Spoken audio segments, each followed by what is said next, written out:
Alhamdulillahillazi anjala syakinata fi qulubil mu'minin. Asyhadu an la ilaha illallah wahdahu la syarikalah wa asyhadu anna Muhammadan abduhu wa rasuluhu la nabiyya ba'da.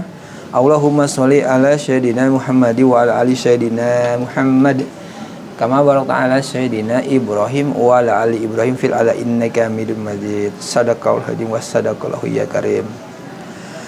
Selamat malam Bang Atta. Selamat malam Pak. Alhamdulillah malam ini kita ngobrol santai sambil ngopi malam minggu, nggak kemana-mana. Kita ngobrol aja, tapi mau ngobrol yang bermanfaat. Ya benar. Ya. Jadi kemarin saya pernah diskusi sama salah satu dosen.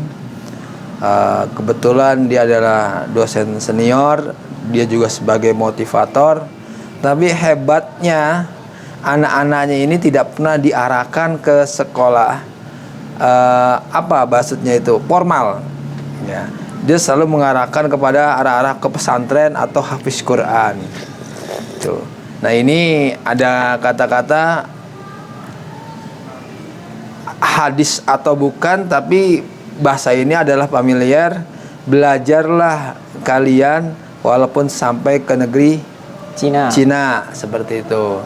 Jadi ini menarik sekali, harus kita bedah sedikit. Karena antara sekolah dan belajar ini sangat luar biasa. Manfaatnya lebih banyak belajarnya yang dapat ilmu ketimbang sekolahnya. Nah ini kalau sekolah sudah pasti dapat ijazah, kalau belajar sudah pasti dapat ilmu, seperti itu. Nah ini gimana menurut Kang Atta untuk melihat kejadian yang sekarang ini banyak teman-teman kita yang sarjana itu tidak siap dia untuk bekerja atau untuk mengeksploitasikan ilmunya kepada masyarakat padahal dia sudah sarjana. Seperti apa itu pandangan Bang Atta? Tafadhol. Bismillah. Hamdan wa syukronillah amma ba'du. Sedikit kita sharing-sharing malam minggu ini sambil santai ya. Siap. Terkait sekolah dan belajar. Mana sih yang lebih utama antara sekolah formal ataupun non formal? Ya. Sebenarnya yang menjadi acuan kita saat ini itu adalah ya kalau bisa sih kita dapat ijazah juga dapat ilmu. Masya Allah. Tapi kan memang pada praktek lapangannya fenomena yang ada di lapangan itu banyak sekali orang-orang yang sudah sarjana namun mereka belum siap untuk survive di kehidupan yang sebenarnya. Betul.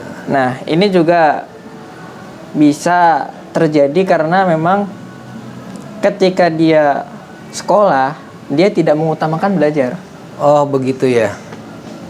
Jadi dia santai aja, yang penting pokoknya besok kalau gimana caranya, apapun bentuknya dengan tanda kutip, yang penting saya dapat ijazah, seperti itu ya Kang Atta ya. Seolah-olah ijazah itu lebih penting daripada ilmu. Padahal kan ilmu itu ya, kita kan rencana awal sekolah sebenarnya kan menuntut ilmu, bukan menuntut ijazah. Iya, inilah yang jadi masalah ini. Memang benar sekali, benar. Soalnya ada kata-kata juga, ya udah nggak apa-apa. Pokoknya yang penting saya dapat ijazah, sertifikat S1. Ini kan cuma sebagai jembatan doang. Gitu, seperti itu. Tapi bingung juga ketika udah nyebrang dia mau ngapain, kan bingung juga gitu karena versinya sebagai jembatan.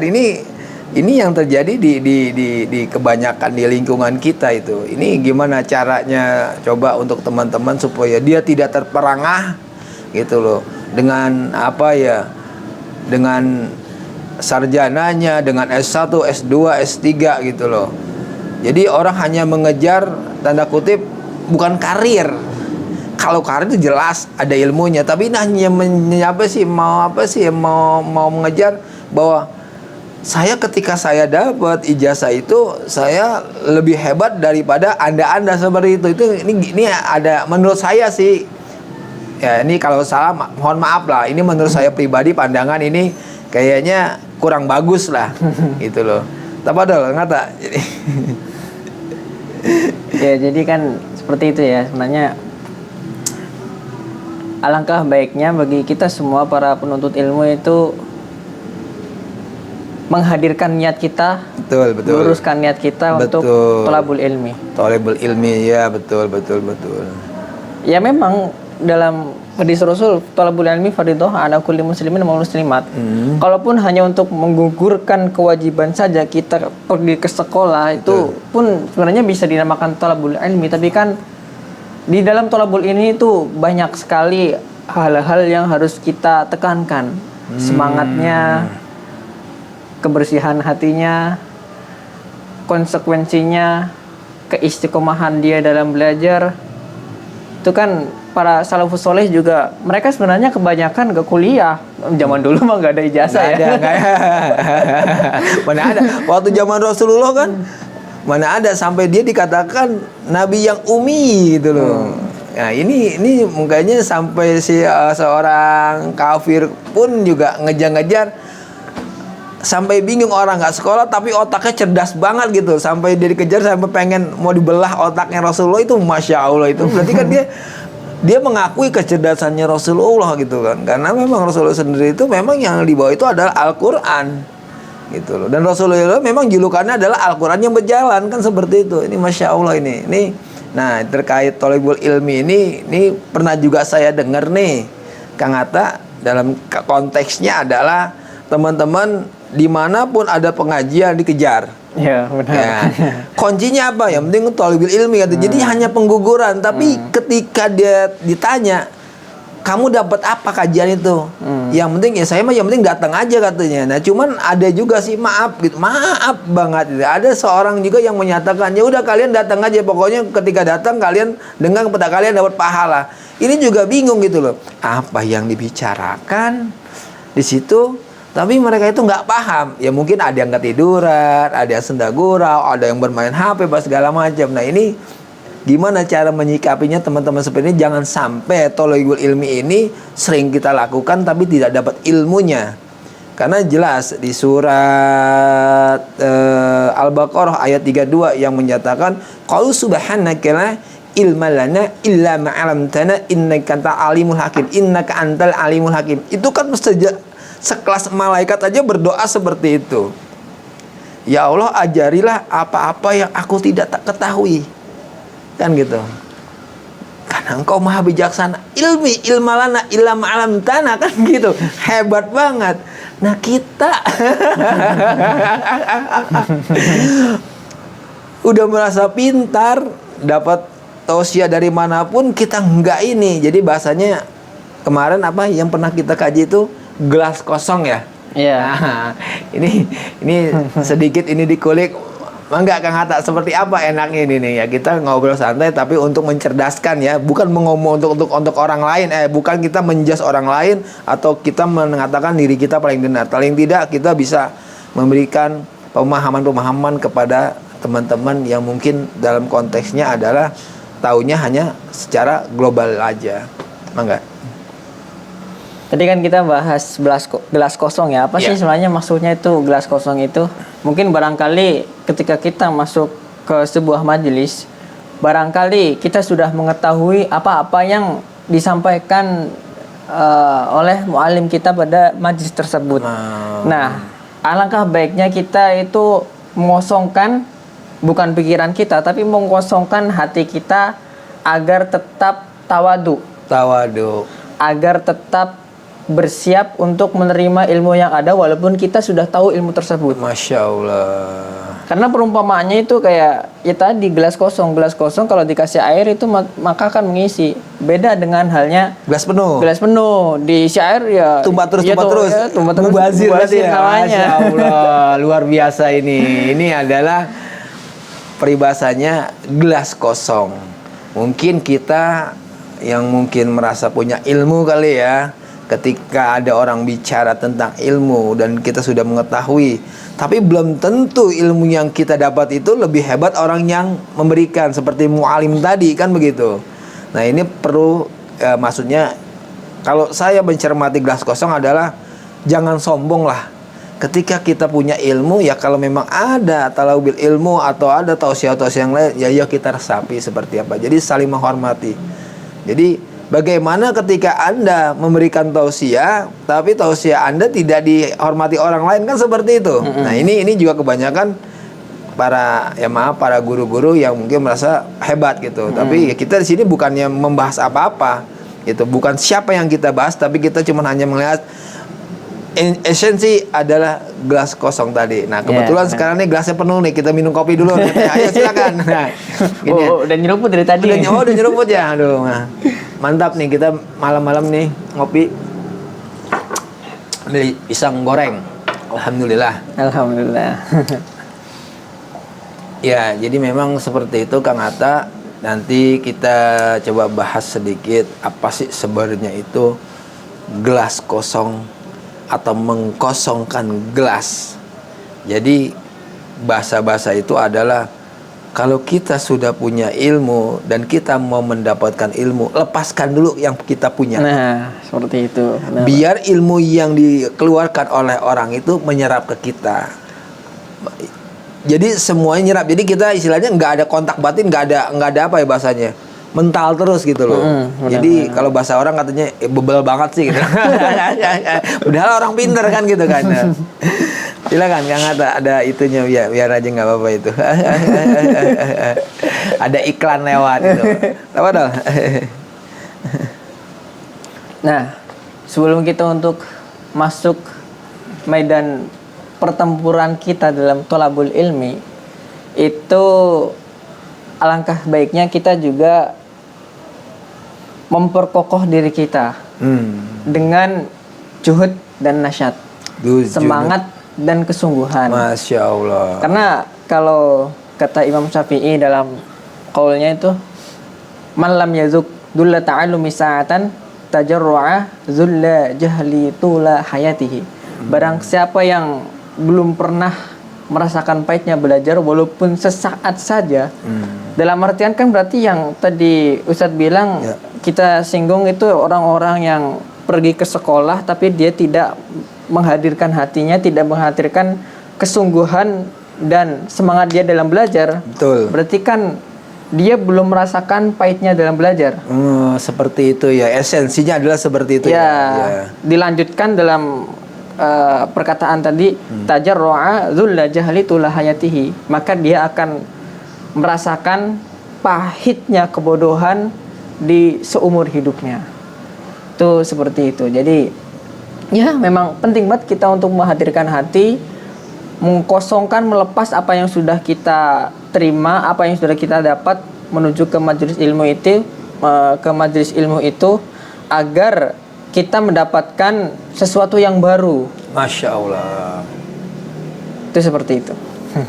Jadi sesuatu yang belum didapat harusnya memang kita dengan rendah hati mendengarkan ya tausiah apa yang diberikan oleh guru kita. Makanya tadi awalnya kita bahas judulnya belajar PS sekolah. Gitu loh. Jadi belajar sudah pasti mendapatkan ilmu.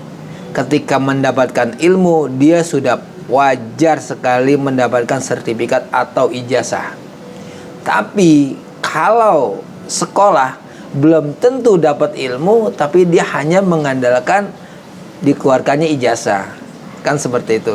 Jadi ini tergantung perjuangan juga ya Ustadz ya? Iya benar.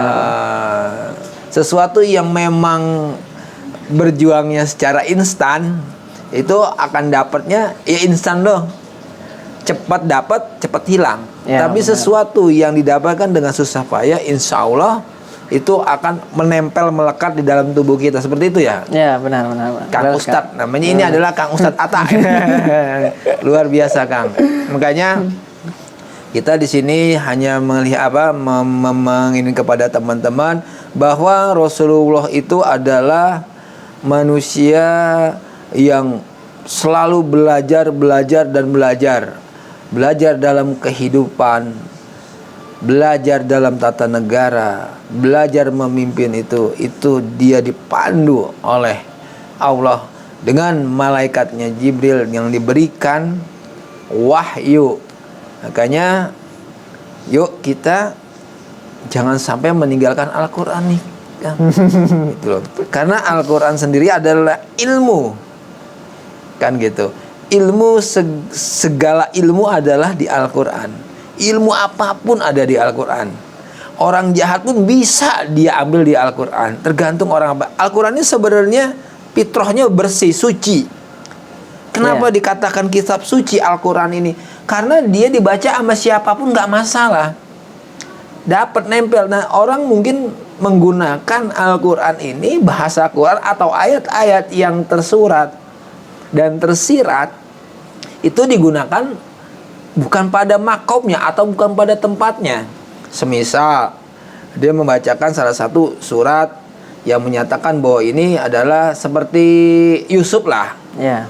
Oh, kalau saya punya anak laki-laki, saya lahir akan saya baca surat Yusuf. Sebab mudah-mudahan dia gantengnya seperti Yusuf. Dia nggak tahu Yusuf begitu orangnya setengah mati dia mau jadi nabi, kan begitu kan? Udah difitnah, udah dimasukin ke Sumur. Mau seperti itu gitu loh. Ini salah kaprah itu Ya, loh, benar, Kang benar. Ustadz gitu loh, salah kaprah itu loh. Nah, makanya ini masya Allah ini gimana ini bisa dijelaskan sedikit lah istilahnya.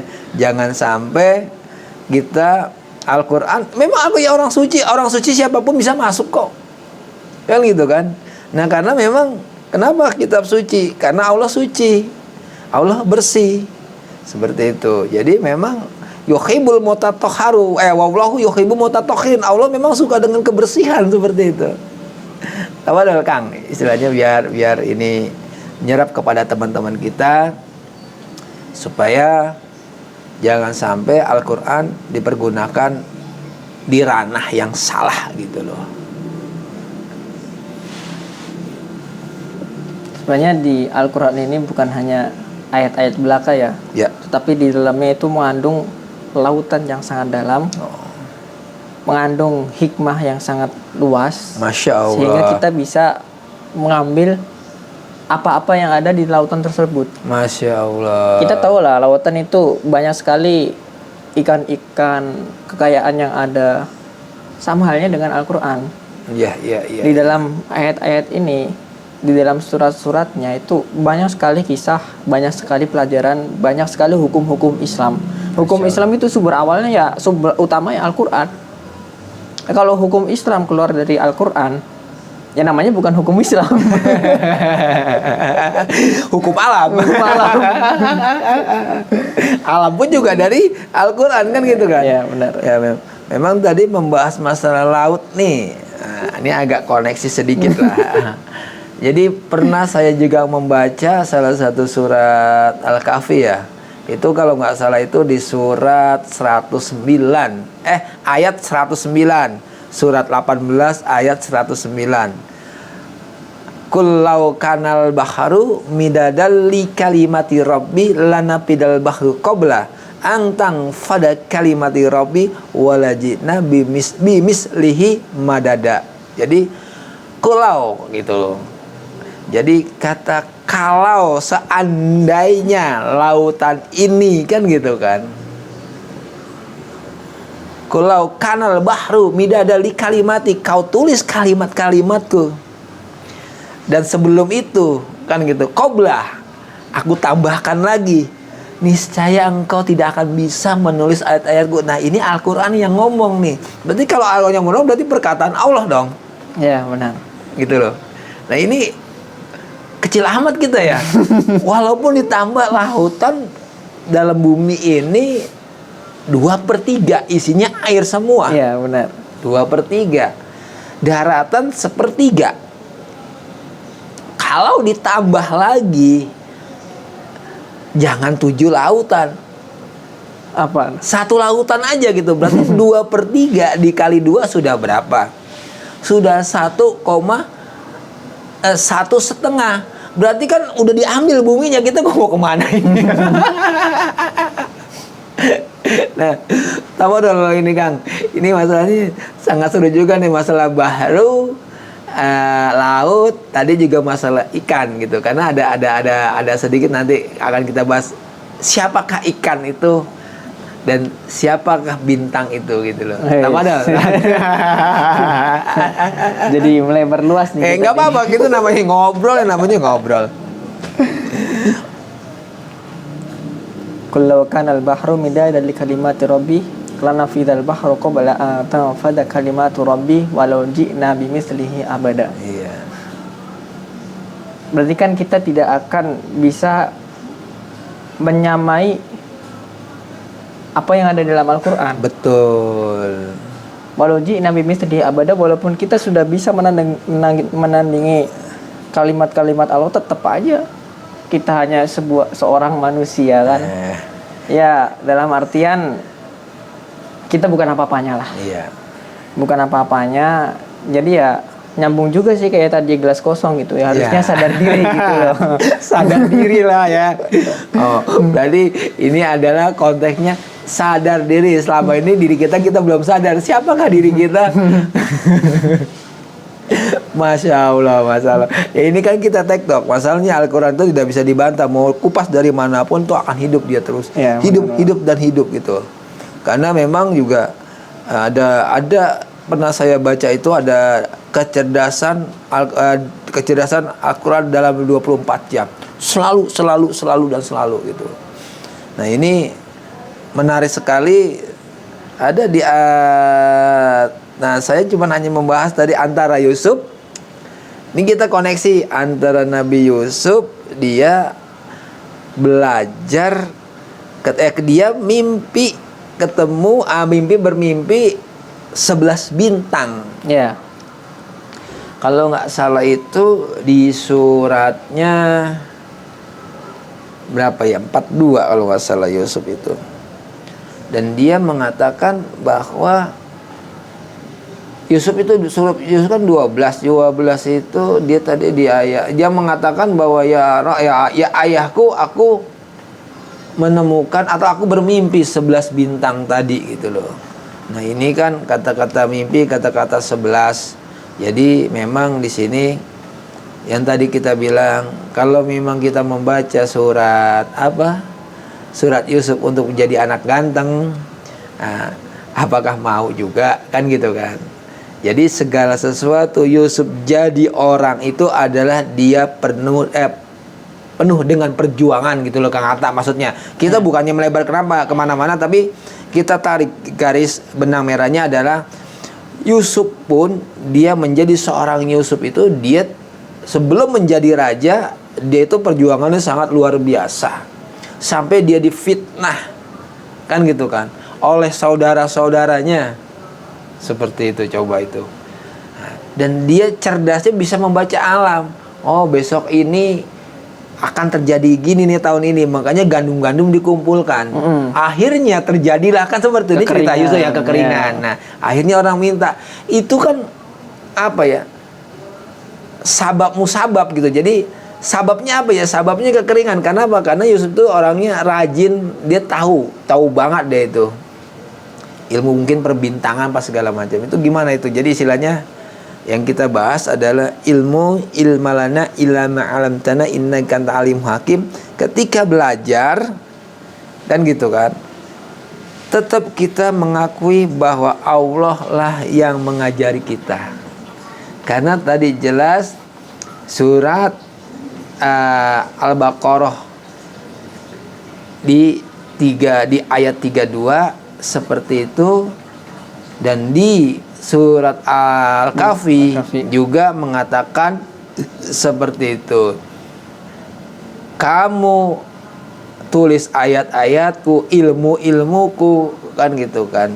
Dan walaupun lautan itu aku jadikan tinta kan tuh, sebelum itu aku tambah lagi menjadi tinta kan gitu. Ada juga ayat-ayat di surat lainnya yang menyatakan seandainya pohon-pohon di muka bumi ini aku jadikan pena, dan lautan itu aku jadikan tinta, dan aku tambah 7 lautan lagi untuk menjadi tinta, niscaya engkau tidak akan bisa menulis ayat-ayatku. Itu kelemahan Allah. Seperti itu.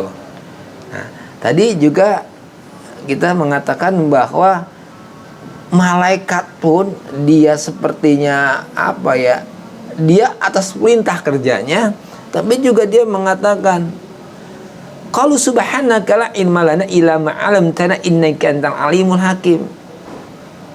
Dan mereka berkata, ya Rob, ajarilah aku apa-apa aku yang tidak ketahui kan Kak.